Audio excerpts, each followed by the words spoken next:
appreciated and understood in terms of its importance and potential to deliver multiple benefits. So this was the purpose of this joint report between UNEP and FAO, to put cold chains in the spotlight, explain their importance, and draw some conclusions and recommendations from having assessed 80 case studies that are compiled in this report. I hope you will enjoy this event and find this report insightful and helpful. And now let me hand it over to Federico Manoni from the Ministry of Ecological Transition. Thank you, Liazat, and thanks, Lily. It's a great pleasure to be here today, after actually, the last time that we met in person was actually in Rome 2 years ago, before, let's say, the disruption of the COVID pandemic. And, in these last 2 years, we have not stopped working anyway, to promote the Rome Declaration. We started this very beautiful partnership with continuing to work with the Zone Secretariat, the Food and Agriculture Organization, with the great, let's say, engagement of the UNEP Cool Coalition, also the support of the the CCAC. And basically, this is, let's say, an opportunity to continue bringing in the expertise, the knowledge, and the enabling frameworks of the Montreal Protocol to, let's say, continue to provide their contribution to lay the foundations of for a transformational approach to cold chain development. Over the last 2 years, we have been working, starting from the UN Food System Summit. We had a very good and participated, even though virtually, side event on the margins of the UN Food System Summit, which led then to follow up at the virtual meeting of the parties last year. And then, we are here, to present this report, which is, in our view, a milestone, to stock take the knowledge and the state of the art of where we are with regard to the status of sustainability of cold chains. Basically, the Kigali Amendment gives us, let's say, a global incentive and, let's say, a framework of legal obligations to and related targets, let's say, to transition to low GWP or zero GWP refrigerants, and it does provide an opportunity to rethink cold chain strategies and simultaneously advance business and environmental goals. This means ensuring the installation of high efficiency and safe low GWP systems. It means also, let's say, preventing leakage through good and constant maintenance. But it is actually, let's say, to be framed in the more complex context of, let's say, an equity-based and efficient deployment of sustainable food cold chains worldwide, which is, let's say, a building block, a key building block for promoting a low GHG emissions and climate resilient future, and to provide an effective contribution to the SDGs. Indeed, as Liazat was saying, let's say there is the need to improve the capacity of a cold chain, because if it is underdeveloped, this is detrimental to not only for people's livelihoods, but also for the environment. And we all know that food losses and waste, 1/3 of food is still lost or wasted through, and it has also, let's say, this is something we cannot afford with a growing population and a growing urbanization worldwide. The report highlights, for example, also that there is some 1 gigaton of CO2 equivalent that was estimated to derive from food loss and waste due to lack of refrigeration. So basically, yeah, the COVID pandemic has also highlighted it even more, and we think that, the need for cold chains for vaccines, but also to adapt to let's say consumption changes in consumption patterns, yeah. The Rome Declaration has now been signed by almost 90 countries and now 90 parties of the Montreal Protocol. Its principle is fostering international cooperation, which is science-based and actually, that can put together a common ground for multi-level decision-making among all interested stakeholders that can voluntarily strengthen their coordination and form new partnership. Today we are presenting this report, which will be a milestone. Thanks also to the authors again, and we think that we have many opportunities in the future to continue to gear up this cooperation. This year we will have another meeting of the parties. There will be COP27, and so thanks a lot. And Lily, the floor is yours to, let's say, to set the scene. Thank you so much, Federico and Liazat. Could you please for your introductions? As you said, a significant amount of food is lost and wasted every year. I think of total food produced for human consumption, 14% is estimated to be lost. In many countries, food is lost between farm or sea and end consumer. And that's due to the gaps in the cold chain. And this gap in cold chain, or the lack of effective refrigeration, is directly resulting in a loss of 526 million tons of food production annually. That is enough to feed an estimated 1 billion people in a world where 828 million people are affected by hunger. This loss also impacts farmers' incomes and undermines the opportunities for agricultural development and economic competitiveness of many countries who depend on this sector. So for these reasons, and the reasons that have been highlighted by my colleagues earlier, we really need to improve and increase access to cold chain. But if it's not done right, cold chain can have severe implications on pollution and climate change due to not only the emissions from food loss, which are significant, but also from energy use emissions and the use of ozone depleting and high global warming refrigerants. Overall, the food cold chain is responsible for around 4% of total greenhouse gas emissions, including emissions from cold chain technologies and from food loss due to lack of refrigeration.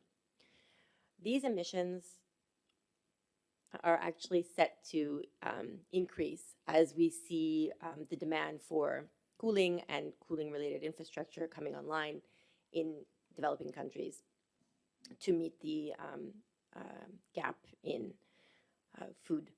So against this backdrop, actually, the Cool Coalition members have came together to develop, together with the Ozone Secretariat and Italy and the CCAC and FAO to develop this report on sustainable food cold chain.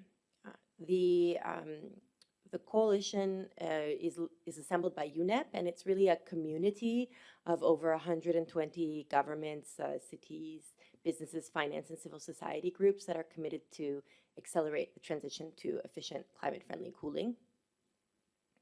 This global community is really working together to take joint action and develop knowledge and tools that can support countries and industry meet growing cooling demands in a comprehensive way and efficiently, and in an efficient and climate-friendly manner. And this report is a very good example of the kind of work the coalition is doing. Over the last year, we came together with over 60 different members of the coalition who contributed data, case studies, and expert review to the report on sustainable food cold chain, which outlines the challenges, opportunities, and way forward on cold chain development. The report highlights or provides a status of cold chain globally, including the challenges and the key barriers. It also highlights the benefits and opportunities for further development of the cold chain sustainably. And it draws from the 80 case studies to provide recommendations on how we can scale up sustainable cold chain through integrated and comprehensive action and build on the Rome Declaration. So with that, I'd like to hand over to the lead author, Professor Toby Peters, to give us a sneak peek into some of the findings. Thank you.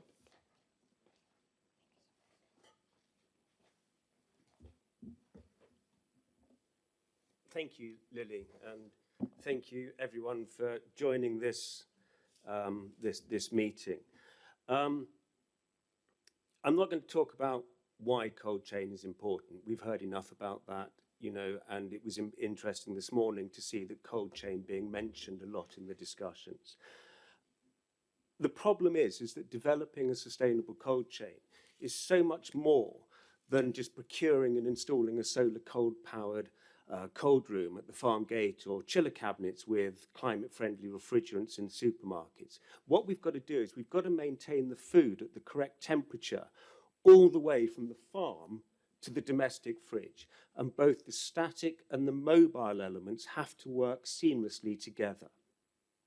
And at the systems level, let's not forget, cold chain sustainability is also impacted by, among other things, post-harvest inventory, packaging, handling.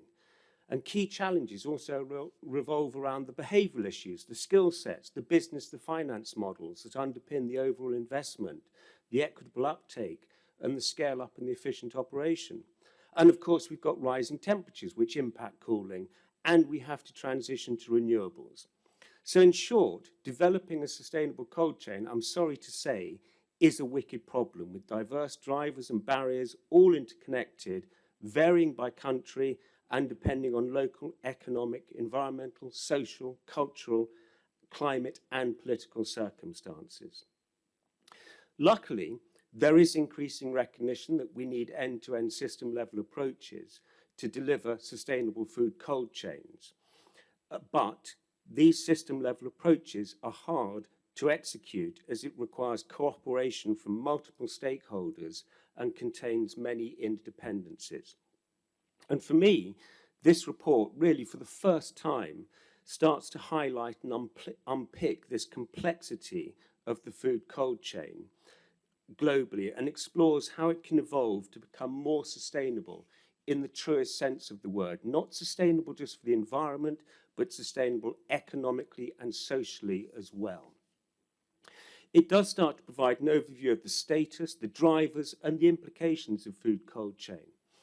And it describes the benefits of sustainable food cold chains and identifies the barriers in moving towards them. It showcases existing technologies, projects, finance, business models, and policies, both locally and internationally. However, whilst, as you'll see, we've got lots of good examples, it also reaffirmed that current applications of a systems approach are limited, and the majority of case studies involved in this report are good practices that aim to address individual issues within the food cold chain system. But while they can deliver incremental wins, they need to be underpinned by a system strategy. So, what were some of the barriers that we identified? First of all, as I've just said, that cooling is addressed in a fragmented manner. One of the big issues, and we've heard it so many times, is a lack of data and forecasts. In the UK, when we had the COVID issue and Brexit, the government didn't know how many cold chain vehicles we had in the UK. Inadequate legislation and standards, we're hearing about these issues again. But also another really important issue is just a lack of clarity of what to invest in. That's one of the biggest challenges which keeps coming up. What do we need to invest in? Not simply how do we afford it and what are the business models. The other one, lack of skilled technicians to deploy, operate and maintain the technologies. I'm sure we've got Andrea from Danfoss here. You'll be the first to talk about the need for skilled technicians to install and maintain. We heard this morning about dumping of substandard equipment. And obviously you've also got the lack of unreliable energy access and also you need the road infrastructure for the connectivity. And the other one, I know, Lily, you picked this up the other day at the symposium, is the lack of demonstration projects, both in developed and developing world. There is no sustainable or clean cold chain demonstration project end to end that I'm aware of in the world today. So what do we need to do? Well, first of all, we need to quantify and value the broader socio-economic impacts of sustainable cold chain, not just these big numbers that we talk about, but get into the weeds in a country to understand really what does this mean to the poor, the disadvantaged food producers and their communities. And because currently the broader economic and societal benefits of access to cooling are typically treated as soft wins. They're not. These are critical impacts of a cold chain. We need data. We need governments working with industry to quantify and benchmark properly the energy use, the greenhouse gas emissions, how many pieces of equipment we have, but also understand the needs and identify the capacity and capability gaps, as well as develop forecasts. But we can't do that with data. Also, one of the things I think we need to use is digital twins to build to suit projects for local implementation, where we can really understand what does the system need to look like and test the resilience. And of course, we need to take holistic systems approaches. One other thing I think which is also came out of this, and I think Lily, you might pick up on this later, but it's really important, is really actually governments need to recognize that cold chains are critical infrastructure impacting not just the agri-ministries, but also the health, the energy, the economic, the employment objectives of the country. Of course, we've got to develop the finance models, we've got to build the skills, and we need the demonstrators.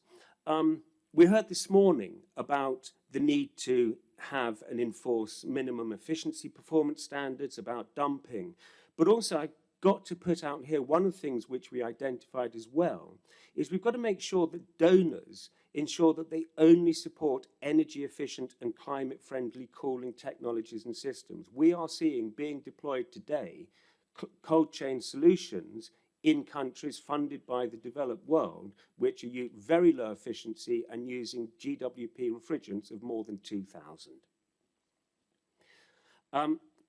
So, if I'm going to say what are the big things we need to do going forward, first of all, we've got to make sure this is about leaving no one behind. It's got to sit at the core of the sustainable cold chain provision.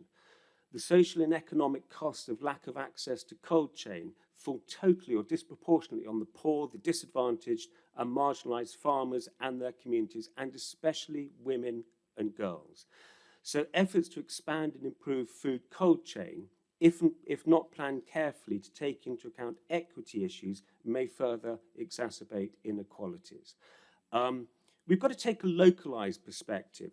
It's critical that we understand current and future food cold chain needs and requirements from a country perspective, not just simply present the one size fits all. Different technology, markets, regulatory ecosystems will dictate the cold chain pathways that countries must follow. And we've got to take a future-orientated approach. It's important to understand how the size and nature of the cold chain needs and technology will change over time. We're putting down technology today, which we hope will be still in operation in 2035, maybe 2040. We've got to plan for what those needs are. And of course, we've got to have this whole system needs-driven approach. That starts with assessing the end-to-end cold chain needs using the National Cooling Action Plan methodology or some of the other needs methodologies created to understand the climate, demographic, socioeconomic data and mapping and audit existing technologies. And if we don't get that right, we're not going to build the right system. I just want to quickly use a really interesting example, if I may.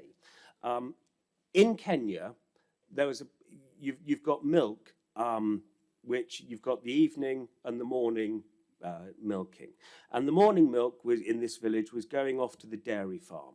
And that was great because it was being collected straight off, and that was fine. The evening milk wasn't, and it was fermenting overnight and it couldn't be used. So a great idea was to go and install, obviously, chillers for the farms, and then they could store the milk overnight. Brilliant. So the farmers then started selling the milk in the morning and making more money. However, at the same time, what actually also happened was that the milk had been consumed by the children in the evening, and now it was being sold. So on the one hand, the farmers increased their revenue. On the other hand, actually, that village ended up with malnutrition of the children because of the milk being sold. So we have to also think about what are the unintended consequences and make sure that we look within the system at the solution. I'm not going to talk about ACES. If people want to find out what we're doing in Africa to try and pull these together into one centre, I'm available and we can talk about that. I just want to say in closing that sustainable food cold chains do matter, and therefore I really would ask you and urge you to read this report. As you've heard, it's been authored and peer-reviewed collaboratively by a dozen experts and many from the wider coalition. And I really thank the Cool Coalition publicly and their partners on allowing us to push the boundaries, to look at the systems, to raise the problems. There's a lot to do here, but be assured when you get hold of this report, I really do think it's got a good basis from which we can really work on. So back to you, Lily. Thank you. Thank you so much, Toby. I hope that's sparked everybody's interest, and the report will be available in the coming weeks. So now I would like to move to our panel where we will hear from global experts on what is needed or what are some examples actually of the solutions that are being implemented to scale up sustainable cold chain. And so if I may, I am going to present our speakers and ask them to come up to the front, please. So we have with us today Aditi Narayan Singh, the Additional Director of the Ozone Cell from the Ministry of Environment, Forest and Climate Change, Government of India. Yes, please. Mr. Pak Sokaravut, Director General from the Ministry of Environment in Cambodia. Mr. Kevin Fay, Executive Director, Global Food Cold Chain Council. Mr. Fukuya Lino, Industrial Development Officer from UNIDO. Cornelius Rijn, Policy Officer, EU Commission. And Andrea Voigt, Head of Global Public Affairs from Danfoss Climate Solutions. Thank you for joining us. Let me just move this. If I may. Sorry. Okay. So I'd like to actually start with you, Mr. Singh. India has been long recognized for its leadership in not only efficient climate-friendly cooling, but also on cold chain, sustainable cold chain. And in this report in particular, we've very much highlighted the activities that India has undertaken to promote sustainable cold chain. Could you tell us and the audience a little bit about these activities and why sustainable cold chain is important for India? Thank you.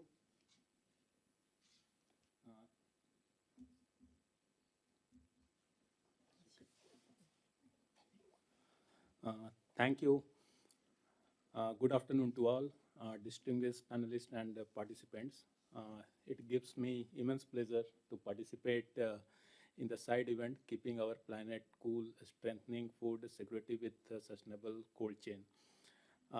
With the Kigali Amendment to the Montreal Protocol, cooling has become a development need linked with achieving many sustainable goals. Accordingly, the Ministry of Environment, Forest, Climate Change, Government of India has developed and launched the India Cooling Action Plan during March 2019, which lists out actions inter alia reduction of cooling demand, refrigerant transition, enhancing energy efficiency, and better technology options over a period of time horizon of 20 years. Given the cross-cutting requirement of cooling in multiple sectors, different government departments and ministries of the government of India are linked with the subject of cooling, and thus the development and implementation of India Cooling Action Plan has been an inter-ministerial undertaking. The India Cooling Action Plan has also considered the interdependency among policy intervention and strives a harmonize energy efficiency with the phase out of hydrochlorofluorocarbon and phase down of high global warming potential HFCs. The implementation of the recommendation is through evolving specific action points after mapping of the recommendation of the India Cooling Action Plan with the various policies and a scheme of the various ministries and departments of the Government of India. Cold chain is one of the thematic area of the ICAP, and recently the action points for implementation of the recommendation of the thematic area have been finalized and circulated to the concerned nodal line ministries departments for implementation, and the action points finalized include use of low global warming potential refrigerant based energy efficient cooling system of the development of the cold chain infrastructure, standardize all design, construction, and associated specification for a small, medium, and large cold chain infrastructure components. Third is the development of training facilities for cold chain professionals and technicians to promote proper utilization and operation of low global warming technology as well as energy efficiency. And fourth one is the development and implementation of safety standards for flammable and toxic refrigerant for cold storage and other segment of the cold chain. The implementation is periodically reviewed and appropriate required action are taken. The ozone cell of the Ministry of Environment, Forest and Climate Change has also published a study on cold chain sector in India for promoting non-ozone depleting substance and low global warming potential refrigerants. The study presents the sustainable cooling technology option focusing on energy efficient non-ozone depleting substance and low global warming potential technologies to be adopted in different components of cold chain. The study also proposes actions for retrofitting existing inefficient cold chain system with non-ODS and low global warming potential and energy efficient equipment, development of standards for energy efficiency leveling program for refrigeration equipment, and the study report is available in the portal of the ozone cell. Thank you. Thank you very much. Thank you very much, Mr. Singh. I think the India Cooling Action Plan is really recognized for actually going deeper into the implications of cold chain in the climate arena, and actually doing an energy and emission benchmarking of the impact of cold chain growth to meet the needs in India. And also, I think the India Cooling Action Plan is really exemplary in having brought together the stakeholders that need to work together in order to actually achieve the systems approach that we heard Toby speaking about in the report. So just want to congratulate you on that. I can now turn to you, Mr. Pak. If you can, I know agriculture is a driving economic force in Cambodia, ensuring the livelihood to more than 80% of the population, but access to cold chain is still low. What do you see as a key challenge for farmers in Cambodia in gaining access to sustainable cold chain? And what is your government doing to support its expansion? Good morning, good afternoon, ladies and gentlemen. First of all, I would like to extend my sincere thanks to the Italian Ministry of Ecology Transition, UNEP, FAO, Cold Pollution Ozone Secretariat, Climate and Clean Air Pollution for inviting me to participate in this session today, along with the OEWG 44 meeting. As you may know, cooling is the key ensure reliable cooling and refrigeration equipment for our hospital and to keep our food fresh from farm to fork.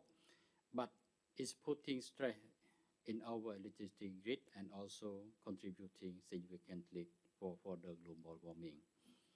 The Ministry of Environment Cambodia has identified efficient climate-friendly cooling as one of the priority actions for greenhouse gas mitigation. As we embark on the phase down of HFC under the Kigali Amendment to the Montreal Protocol, we want to make sure our approach to cooling help us comply to the Kigali Amendment.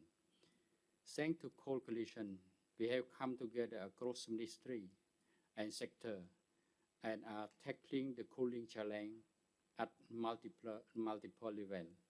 This comprehensive intervention, including the development of our National Cooling Action Plan, the deployment of sustainable cool chain, and the piloting of comprehensive urban cooling approach.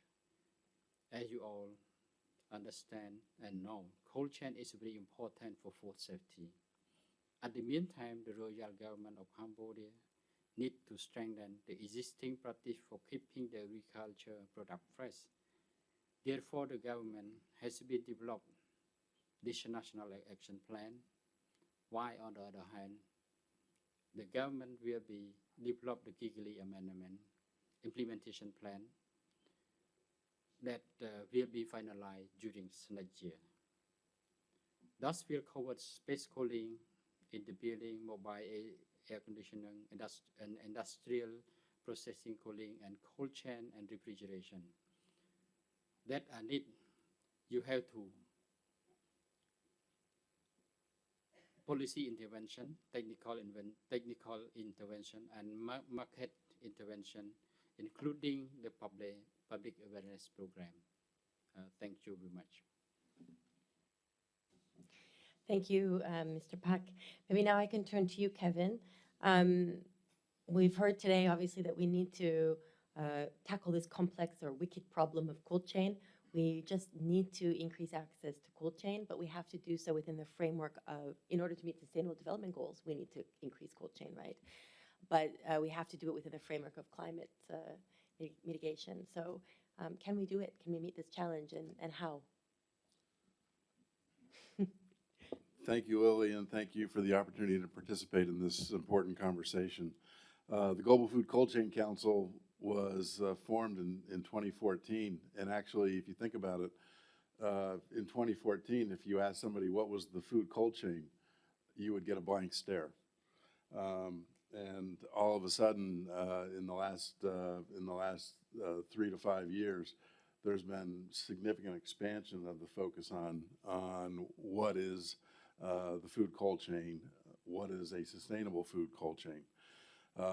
Industry, the private sector suppliers know that there are already large projections of growth in the market to sell this kind of equipment, but there are not projections of how you sell that equipment into markets where you don't know what the cold chain might be or what constitutes in the systems-based approach to do that. Number one. Number two, then studies started to come out, such as the FAO study, talking about the important role of food loss and waste from a climate standpoint.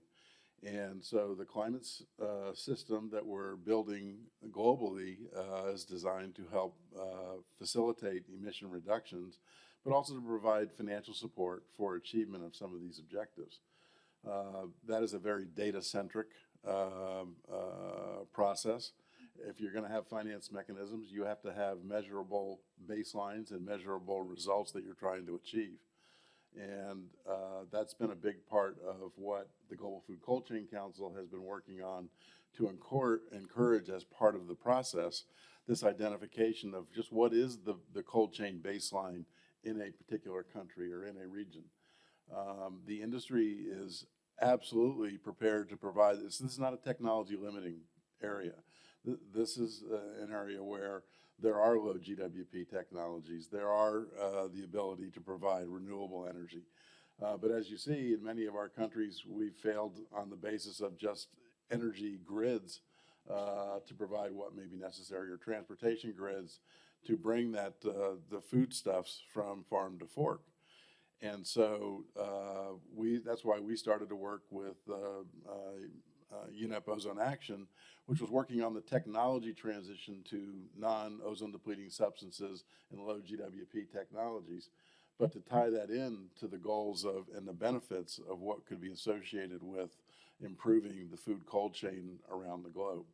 And so Ozone Action, the pilot program, has started with 6 pilot countries to begin the development of baseline data of what the cold chain is in a country, as well as then modeling efforts, which have been important but limited in terms of their availability. So you're able to understand the benefits of that sustainable cold chain expansion in terms of reducing food loss and waste, reducing the waste of fresh water, improving the health and adding to food security, as well as to providing economic opportunity for the individual farmer all the way up through the agricultural system. So it's a great opportunity that's not necessarily driven by a regulatory mandate. It's driven by a policy opportunity and an economic opportunity. And so data is the important starting point for being able to develop an efficient program so that the investments can happen, so that financial mechanisms can be created, and education in terms of what is it that you're building out here in terms of sustainable cold chain, and what the opportunities are. And in order to do that, what we're trying to do under the reason the Montreal Protocol process has been so important is because there's been a lot of work done for a long time through FAO and other ag opportunities. And then you have this other very successful program on technology transition for non-ODS, low GWP technologies that are growing rapidly around the globe. And so to marry those efforts from FAO and Montreal Protocol, which is a big part of the Rome Declaration, I think has the opportunity to produce enormous environmental and economic and health benefits across the globe. And the industry is prepared to participate in that. But an industry member can't cause that change to happen on its own. And so there's enormous investment that the industry is willing to put into the technologies, but they need the help and the vision of policymakers in order to make that reality come to place. Thanks, Kevin. Actually, maybe I'm going to segue from you to Andrea, because you're speaking about private sector and, what does the private sector need? Maybe, Andrea, you can tell us a little bit about the private sector perspective, not only what they need, but also what they're doing today to scale sustainable cold chain. Thank you. Thank you, Lily, and thank you for inviting me to speak at this panel. It's really a very important topic, and I'm very glad that we see this traction in this Montreal Protocol community now also on cold chain and on expansion of the cold chain.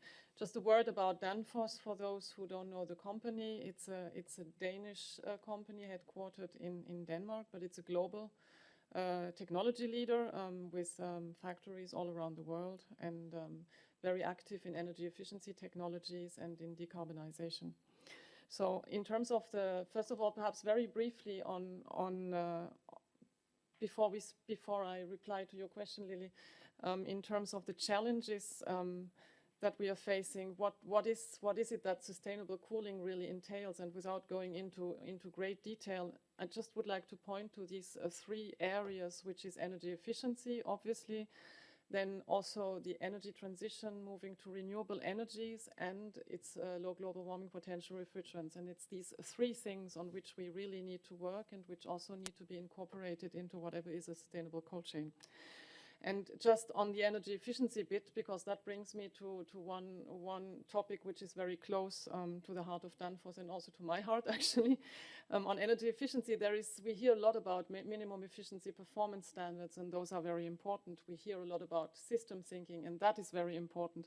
But sometimes the very basic things are a little bit forgotten, and that comes back to maintenance and service and monitoring and optimizing the installations. And that is something which has tremendous potential in terms of energy efficiency, and it's also something which has very low payback times. But that can only happen if we have the people in place. We need the skills, we need the technicians, we need the installers who can make that happen on the ground. We need those installers obviously as well to install the technologies, to move towards sustainable technologies, but we also need them to really make sure that the equipment is running as it should. And that's perhaps not so sexy, but it's super important. And here I think there is a big role also for governments to really push on the skills to make sure that this profession gets the attention that it needs, and to attract people into the profession, and to make sure those people are sufficiently skilled to work with low GWP refrigerants, with refrigerants that are perhaps flammable, that have a high pressure, and so on and so forth. So that's really very important. And coming back to Lily's question, as a company, Danfoss is very much focusing also on this training aspect and on making sure that we provide material and that we provide insights and easy to access tools also for the technicians and the installers to have the knowledge that is needed to really do all the important things they need to do if it is about expanding a sustainable cold chain. And then very briefly also perhaps on why this is not moving forward as quickly as it should. There is a lot of awareness raising necessary as well in terms of the expansion of the cold chain. We heard a lot from the previous speakers, but I would just like to give one little example, which really, I keep it in my mind because I found it so clear. When I was in Kigali not a long time ago at the ACES training center, to which Toby referred a little bit earlier, we had a discussion there with the students that Danfoss is sponsoring in Rwanda. And I asked those students, so what is the problem? So why don't we have this cold chain in Rwanda as it could be and should be? And they said to me, yeah, but there is not really, people don't see the need. And I said, what, they don't see the need? So they told me, yeah, if you have a grocery shop, for example, the grocery shop will get the vegetables and the fruit and so on, and they will put it for sale. And if it's not sold at the end of the day, well, then it's thrown away. And I said, what, it's thrown away? Can't it be cooled or stored or whatever? No, because it's too expensive for the grocery shop owner to buy a cold room and to store the fruit or the vegetables or the milk or whatever it is. So he will prefer to just get the stuff in, sell what he can sell, and then if it's not sold, well then okay, it goes. And that still costs less than investing into a cold room. And I thought, yeah, okay. So that, as a Western person, you don't see it necessarily. And it really, I kept that in my mind because I found it so clear. And so I think that's where really also governments need to come in and raise awareness. And that's also where finance needs to come in, so that it becomes really a viable case also for those shop owners and for the farmers, etc., to really get the cold chain implemented in the country. And then I'm just looking, and last point I wanted to make, what is really, really important also to bring together the different players in the cold chain is what we saw from the Indian example, is really to make sure that we have a good planning in place, a planning that really dives deep into the different sectors where it makes sense, and cold chain is certainly one of those sectors, which lays out the steps that need to be done and which brings together the different stakeholders across the chain and also across the governments, from energy through to environment through to agriculture. So a sound planning is really, I think, the basis for success here. Thank you. Thank you so much, Andrea. If I may now just move to you, Fukuya. We haven't heard much about, or we hear a lot about the farmer perspective, but Andrea also touched a little bit on the retail. Maybe you can tell us a little bit more on the retail sector perspective in the cold chain. Okay. Thank you for having UNIDO. To thank the Italian government who is also supporting our MP project, and also other organizers. I believe we had a project funded by the Kigali Cooling Efficiency Program, which looked into the refrigeration. Oh yeah, thank you. The first one. I'm not going to talk about the slide. I just just to share with you the material. I will talk about that later. And so we looked into the all the success stories that we have had in the past, which installed the natural refrigerant equipment in our client countries. And we always found somebody who is a change agent or passionate about converting their technologies. And as you know, that usually the behavior change happened in the bell curves, and some of them are early adopters, and then next followed by the early majority. And I think I think many of you who are here who fall under those first half. And I know the fact that there is one who is sitting there, Ms. Laura and her colleagues, who did convert the technologies adopting CO2 in Argentina. And if you go follow this link, you'll find the case studies of that as well. And you know a similar story. I don't know if you know elephant and elephant rider, which is an analogy to how the human behavior occurs. And when you have an elephant rider who is sitting on a big elephant, and he knows which way to go, but if the elephants do not move, you cannot take actions. So that I think the government role, hopefully who are here today, is the early adopter and also the elephant rider who knows which way to go. But they can't behave or change the people's behaviors just knowing which way to go. We have to somehow motivate the elephant to move. And so these case studies that you can find following this link try to find those pioneer change agents or who are passionate about. Among the people that Ms. Andrea mentioned, those teams, we need a team, but somebody who led, always somebody who led the change. So I hope you find this case study useful and you find who was the change agent. And this case study talks about supermarket in Brazil, which adopted R290 equipment. Also another other supermarket adopted CO2 in Argentina and Jordan, which I believe was funded by the Italian government or CCSE. And we also have a CO2 equipment in the UN Vienna campus. I think if you click one more. Yes, thank you. So this is the decision tool. So how we can move the elephants. Just one last sentence. Yeah, thank you. I think, but the link is in the slide before. We prepare the decision tool for this person who are very passionate about, but don't know what to do. So this is particularly targeting those people. If you know someone, I think you know someone in your countries who are really interested in doing something, please give this tool to them. It's completely not for the people who are not interested in. They will not read this very complicated document. But if they are interested in, I think they will go through this. And I hope it will be useful. Thank you. Thank you for sharing very practical tools that we can leverage.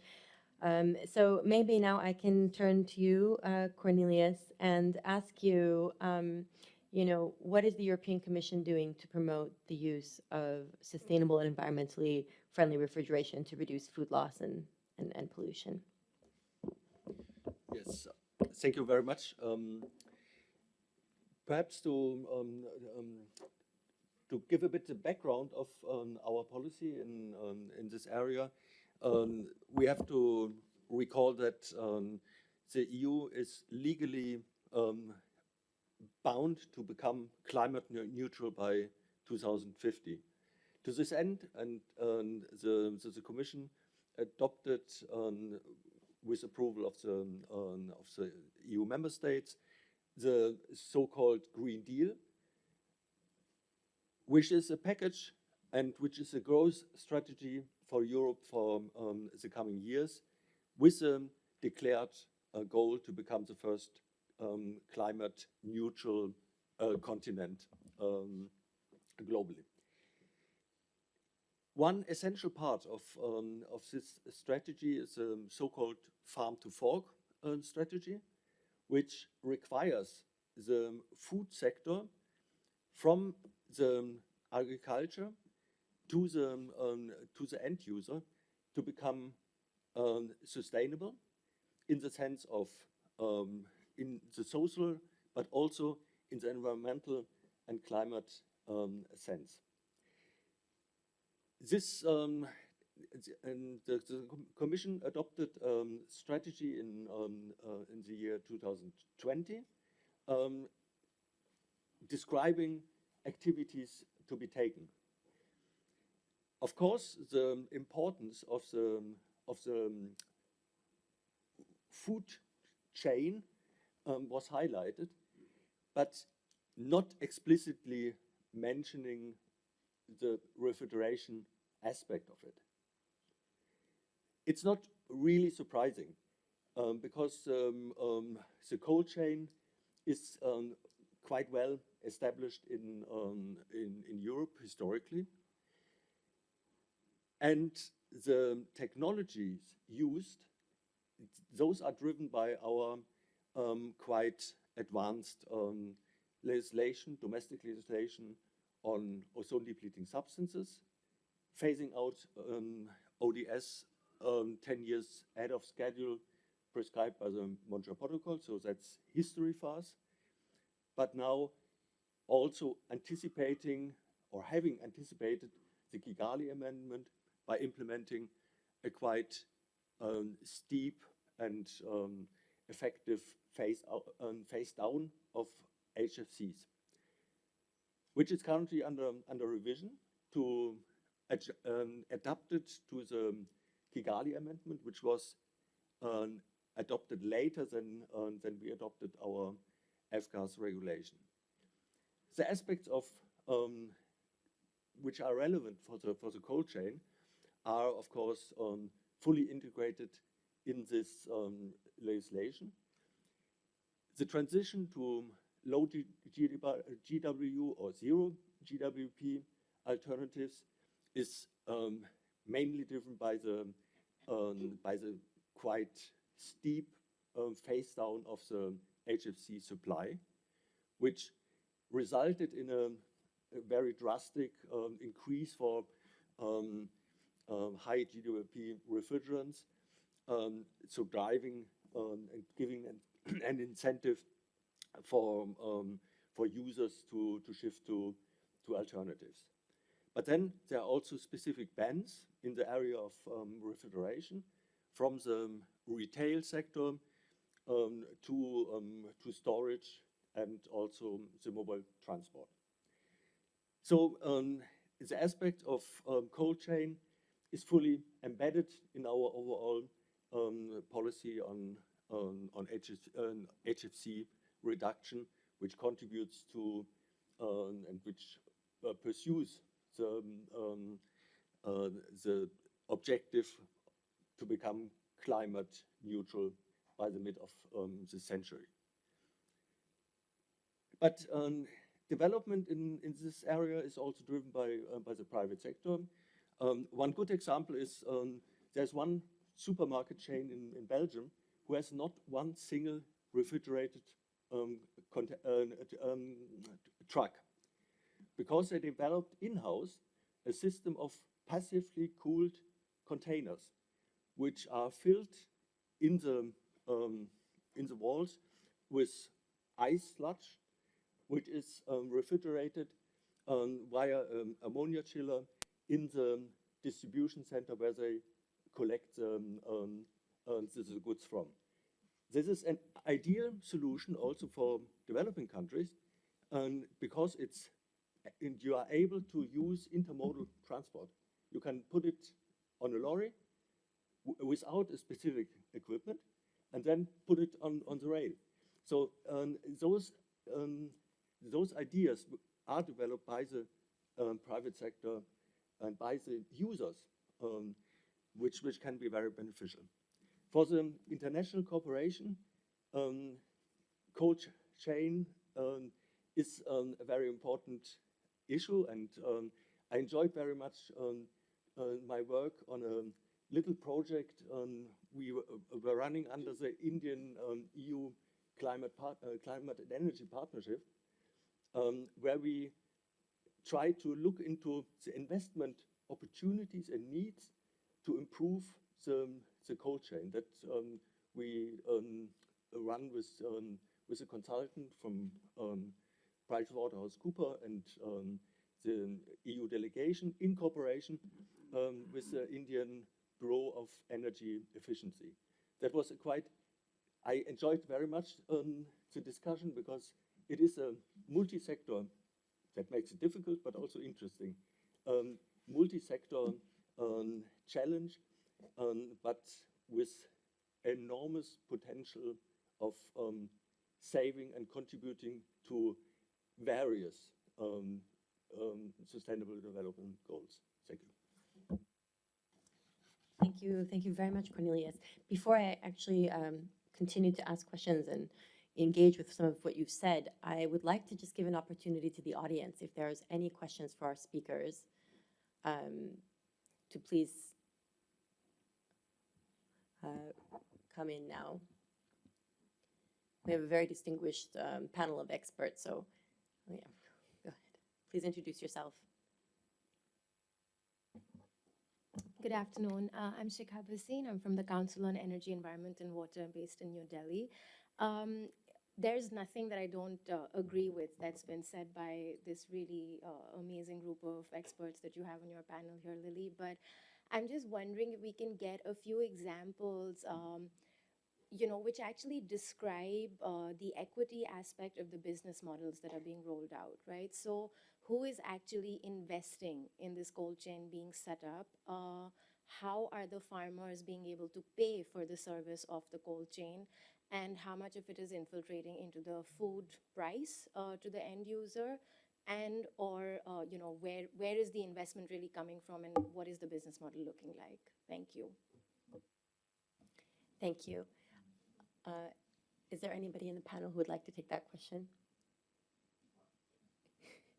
I can perhaps just briefly come back to what I said earlier. I think that's where we really need the support of funding and of finance, because as I was saying, as long as it is cheaper for example, as for grocery shop to throw away than to store, what will the grocery shop do? Throw away. So that's, I think, where funding is really, finance or sustainable finance, if you like, is really playing an important role. And if such funding can be directed in a way that it benefits those who are directly dealing with the products, either the farmer or the grocery shop owner, then of course it'll become sustainable over time. And we were just discussing that over a couple of hours ago with Toby. So maybe, Toby, you want to share the discussion we had, because you explained it much better than I do. Yeah, I mean, you've hit the nail on the head very hard. The interesting thing is that you've got a cold chain is critical infrastructure. It's fundamental to many of our societal goals.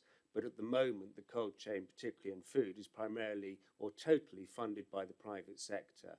And we're looking, this is one of the big things we're doing.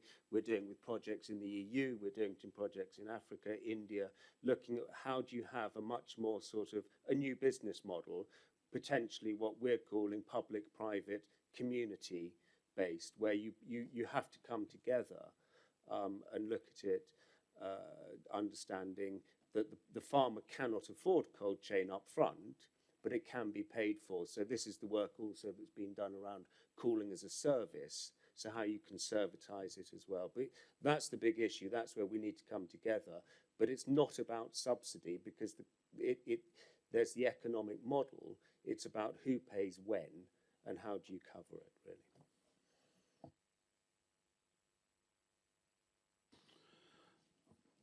I'd like to make 2 points. One, you mentioned cooperatives, and exactly, we just funded a project in Somalia for a fishing co-op, where the individual fishermen can't afford a storage unit or ice, or even an ice machine. And so together the co-op comes together. And in a lot of conversation we've had, both with funding mechanisms like the World Bank or private banks, is you have to find out how you have a business model that then makes them credit worthy.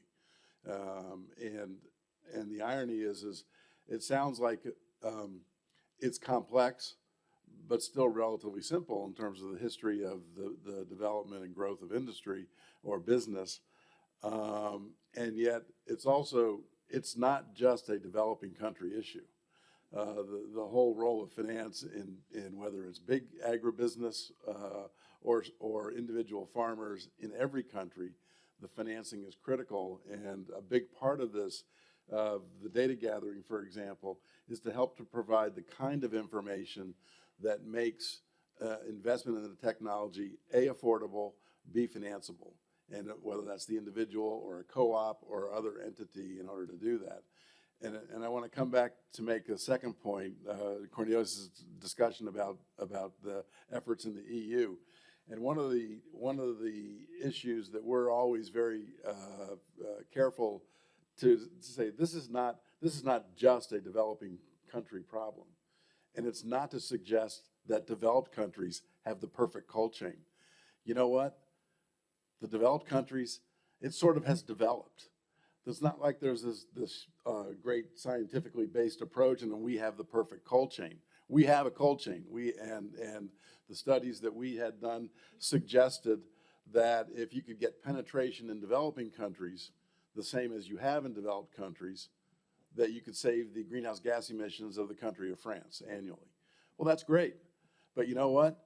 We need some more work in developed countries for, are we doing it the right way ourselves, whether from a technology standpoint or the use of the cold chain. And so when we were first organized, our initial focus was just on the transition to low GWP technologies in the cold chain. And that's when we found out that the environmental and economic benefits were orders of magnitude greater if you focused on the expansion of the cold chain and improvements in the industry overall. And so it's these kinds of questions in terms of ultimately our goal in these data gathering projects is to help facilitate the growth of financing mechanisms, both public institutions like the World Bank or the Green Climate Fund, and private institutions, because the private institutions are going to be, again, bring an order of magnitude of financial capability into this, more so than what public governments can afford. Cornelius, you also want to come in on the question? Yeah. Thank you, Kevin, for reminding me that not everything is perfect. No, you are certainly right. It's grown, and it's grown with some, mistakes. No, what about provide the investment for that technology enhancement and advancement as well? Yeah. In the end, to answer who bears the cost, in the end, the producer, the consumer, because it's integrated as production costs either by the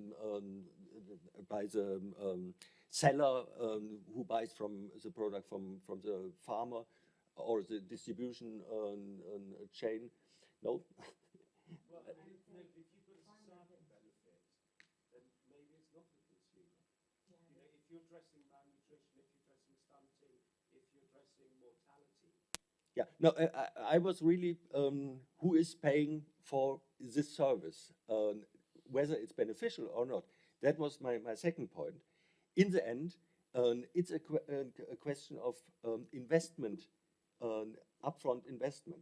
But investing in this issue is paying off and increases the income, allows farmers to diversify their production and to increase their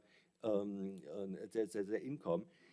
What the problem is with involving institutions like the World Bank or EIB, which we were looking at, is who is making the investment. And there we in our study, which was focusing on investment opportunities in investing in the Indian cold chain, was that often little communities and cooperatives were finally those needing the capital, the upfront capital. And that makes it difficult to organize and to fund it through big institutions like World Bank. There, additional thoughts are needed to involve the private banking sector, to act as an intermediate and to make it safe to invest. But the opportunities are certainly there. Well, that's a really, really good point you make because, I mean, I don't know if you heard when I was at the Cold Chain Symposium on Sunday, I made the case of the Kino case in India, which actually it was a demonstration to show the business model. And in that case, it was a small farmer aggregator who was persuaded in this pilot to invest in a pack house or a pre-cooling and a pack house, and to have the reefer trucks transport the quinoa fruit all the way to the south, to Bengaluru from Punjab, which is like 2,500 kilometers. And that allowed the farmer to have a 10-fold increase in their income. This was documented. This was documented because there was a 4-month study, and in those 4 months, they looked at the farmer doing this selling of the quinoa without the pre-cooling and reefer transport versus with.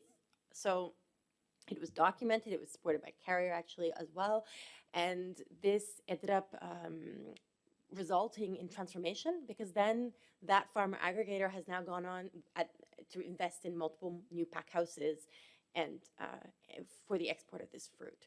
So I think that's like an example, but to your point, it is the small farmer aggregator that is the one that needs to get the funding. And like you said, it's about credit, also credit worthiness, I guess, in a sense, because they're small farmers. And so that's the gap that the financiers, if they were in the room, would be able to help us address through new models, I would say. Go ahead, sorry, Andrea. It's also about the thresholds, because very often the funding that comes from the bigger institutions like the World Bank, etc., they have thresholds which are just way beyond what a small farmer or a small farming community would need. So that's also calls for intermediates in order to bring this down. Let me just say, from our Somali example, we invested $50,000 in an ice machine, and that $50,000 investment will reduce the fish loss by 30 to 40%, and will increase the income of about 60 fishermen each by about 25%. Yeah. And it's an incredible investment. It basically pays for itself in the first year. But at the same time, we also think now we're working on expanding that, because just the ice machine is not a cold chain, okay? And so next is, okay, can you get a transportation truck that works, and so that you're literally building out that cold chain. But in terms of being able to do these things, coming back to the knowledge and the information basis, the finance mechanisms ultimately are the key to the success of making it go. Well, I don't know if Mr. Singh or Mr. Pak, you wanted to give any comment on that, being drivers of cold chain in your country, if you might have any comments on that. Actually, in Cambodia, the cold chain is also very important, and however, it's some like traditional practice. Is the reality is right now at the countryside, the people just go to the market just one time per day, so that they mostly they don't need the cold chain. But for the transportation from the countryside to the the cities, that really need to have a cold chain implementation that like keep the food fresh all the way, and as the city maybe some people is need to keep like 1 week or 2 weeks for the fresh of like fruit or meat, something like that. But that's very important for the people that they live in the countryside. That and also we avoid the loss of the food loss in terms of the lack of the cold chain, and also become the waste. Yes, yes. Thank you, Mr. Pak. Mr. Singh. Actually, definitely sustainable cold chain has a multiple benefits, basically. Reducing the food losses and the associated, I think, methane emission also. Yeah, and direct emission, indirect emission from the refrigerant as well as the cooling cooling energy requirement also.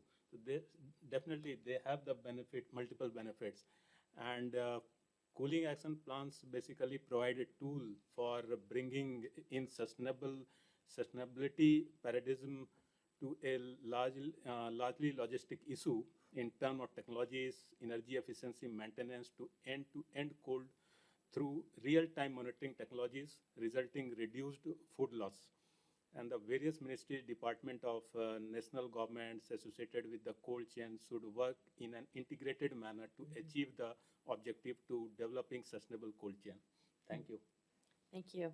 So, I mean, again, emphasizing that coordination that's required across this very multi-sectoral topic was really facilitated by your cooling action plan that allowed for India to really take this forward, right? Yeah. Thank you. Are there other questions? Clearly, your questions sparked quite a debate up here, so I'd like to encourage others to come in with questions. Yes, please introduce yourself. Yeah, Abdifa from Sri Lanka. So my question is there any specific examples on connecting supermarket chain, because food waste is happening at the point of supermarket chain. So do you have any kind of examples on the best practices to share? The question, if I understood, was about best practices on how to reduce the food loss occurring on the way to the supermarket, No. or Yeah, on the way and also at the supermarket. at the supermarket? It's food waste. Yes, that's right. The Italian. Yes, maybe you can come in on this, actually. Thanks. Federico. Yes, this was a very pilot project, because in Italy there is, let's say, a law against, to promote, a reduction of food loss and waste. And what our ministry actually did was to promote, let's say, like, for cooperatives and local communities that actually are socially driven and equity based, basically for they gave a, for those of these cooperatives that were able to promote a reduction of, let's say, food waste through, let's say, I don't know, food that was oversupplied, and to distribute it to, let's say, socially, to people in social needs, they made a procurement where they could buy some refrigeration equipment, including transport, let's say, cold refrigerated transport trucks. This was a very small pilot, but I think that this can be, let's say, applied in other instances, and including also a kind of, let's say, equity element. Yeah, the project was very small. The total budget was about 1 million, if I'm not mistaken, euros. Can I just? Can I say? Yeah. Of course, yes. Just I want to say, I think world most sustainable cold chain, I think, is the milk distribution in every country, from production to the distribution up to the customer end. And I think it's one of the perishable items which really reach to the consumer end very successfully due to the sustainable cold chain.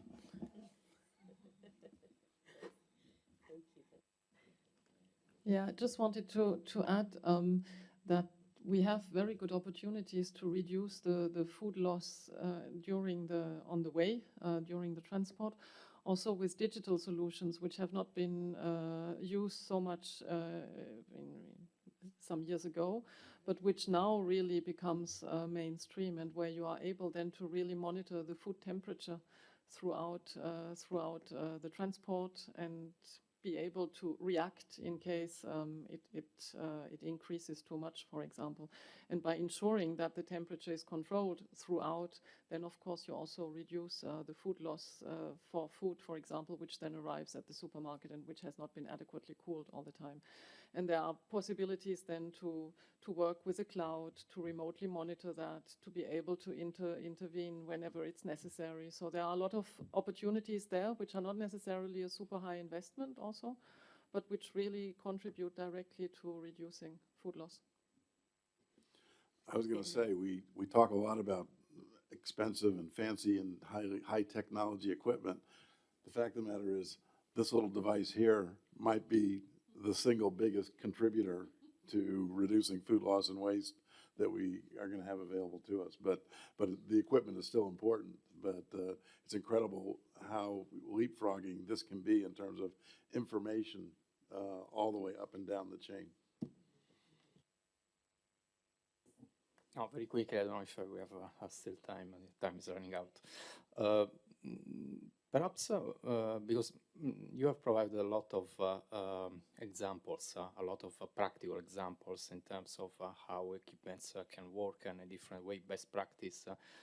Concrete technologies, who basically pilot projects, who basically are working, and maybe I think might be interesting to trying to modelize somehow different kind of projects in terms of which might be the variables in each of project idea, no? In terms of which stakeholder involved, what kind of technologies can be used in a specific project proposal, or whether are farmers or whether are fisheries or any other stakeholders. Because I got the feeling that otherwise, for maybe some let's say from stakeholders from specific countries, they say, okay, look, okay, it's very interesting, but how can I use it? I mean, we except beyond, no, the practical example that has been provided, no?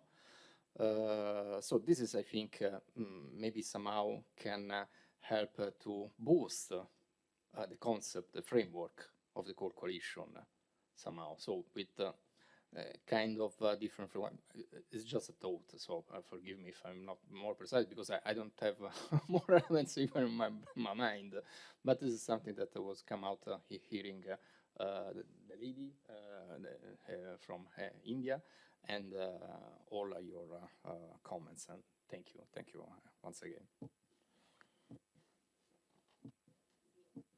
Yeah, I mean, what you're saying is absolutely right, but I think the issue, and correct me if I'm wrong, Andrea from Danfoss, and your knowledge from all the panel, is that this isn't a technology problem, right? That the technology exists. So, you know, when the example you gave about the EU, absolutely, we can store energy to then keep a van cold so you don't use refrigerants. It works in that case because they own and operate their own vehicles. However, if you're not the owner-operator, then actually there's got to be a trading mechanism for the energy which is taken from the built environment, where it's charged, to the person who's operating the vehicle and is therefore buying that block of ice. And that's the whole problem. I'm just using that as a very simple example, is that we're demonstrating technologies all the time. But what you're not demonstrating is how they create, how you then replicate it with a fundable business model. So, you know, the Kino example, they put it in. What was really interesting about the Kino was the following year was that I think then 9 new pack houses were built.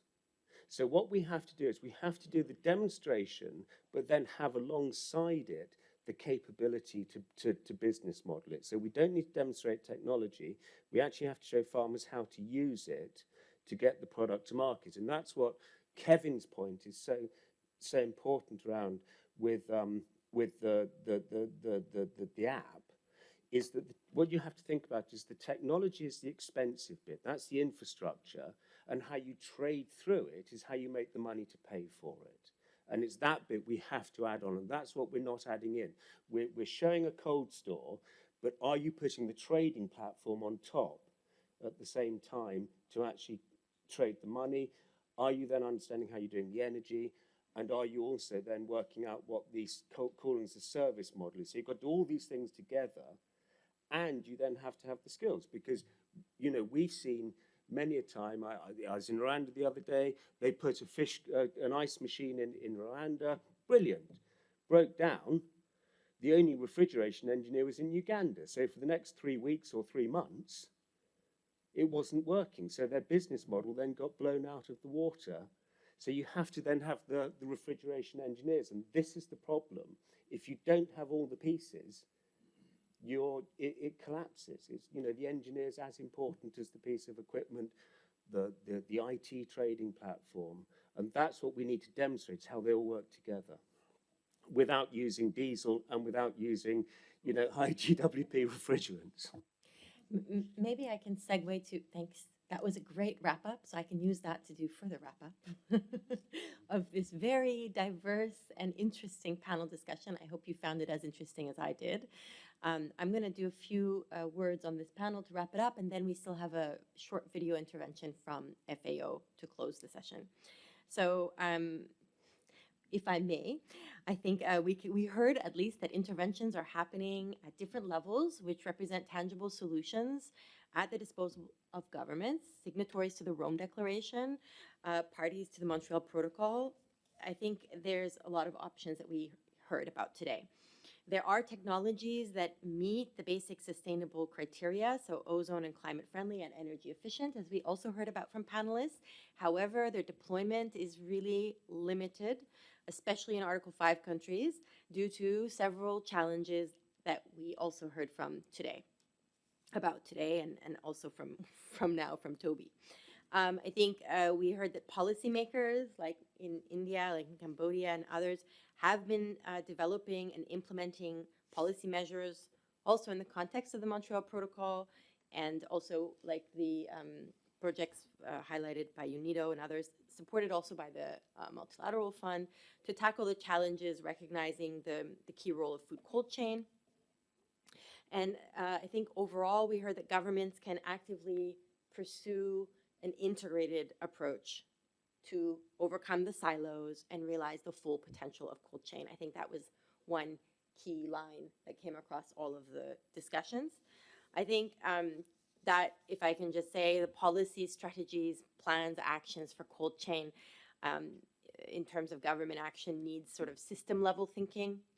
It needs to be a needs-driven, integrated approach, like we heard from Toby, like we heard from Kevin, multi-stakeholder, multi-sector coordination, like we heard from Mr. Singh, cross-sectoral decision-making mechanisms like the cooling action plans that I know both India and Cambodia have developed, collaboration at all stages of the cold chain development, which I think Toby was highlighting, and also Andrea and Cornelius and others, that you need to really be working with all the different communities, from the farmers, research community also, because we spoke about some research and development technologies, all the way to governments, development partners.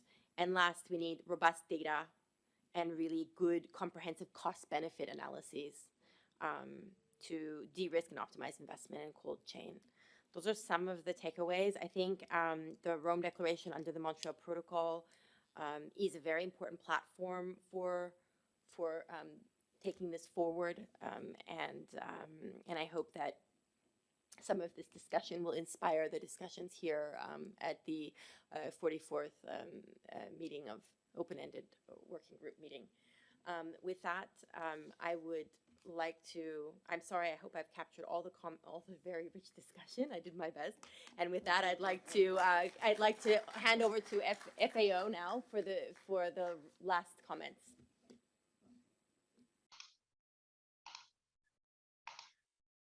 Dear colleagues, ladies and gentlemen, thank you very much for the opportunity to participate in this event and to highlight the importance of food cold chains and the water energy food nexus for achieving the SDGs and the Paris Agreement.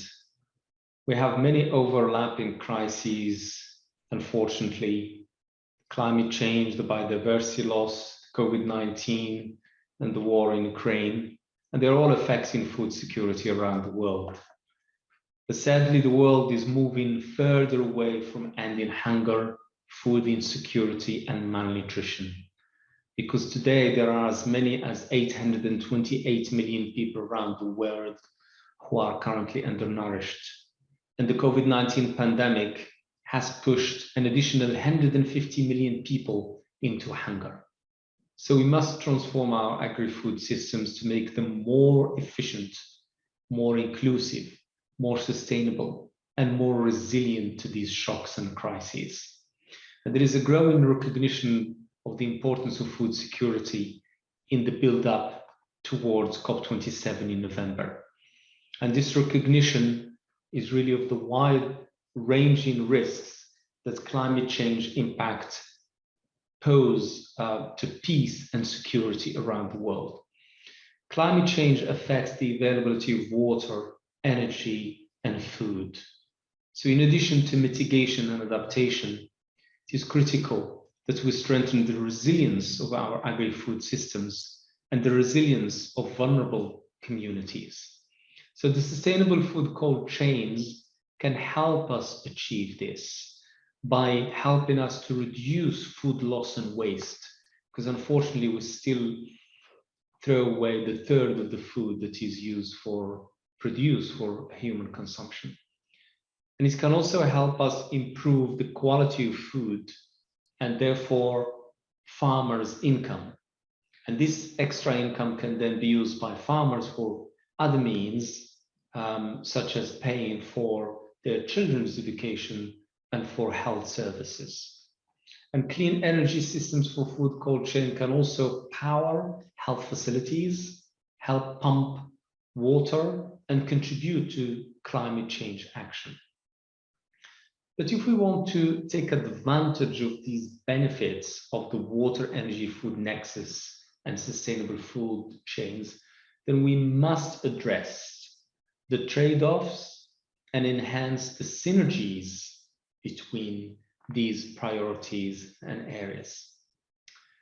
Dear colleagues, ladies and gentlemen, the inclusion of this side event in the 24th meeting, the open-ended working group of the parties of the Montreal Protocol, is an encouraging recognition of the importance of this nexus between water, energy, and food for developing sustainable food cold chains, and also tackling this interconnection between climate change, water security, and hunger crises.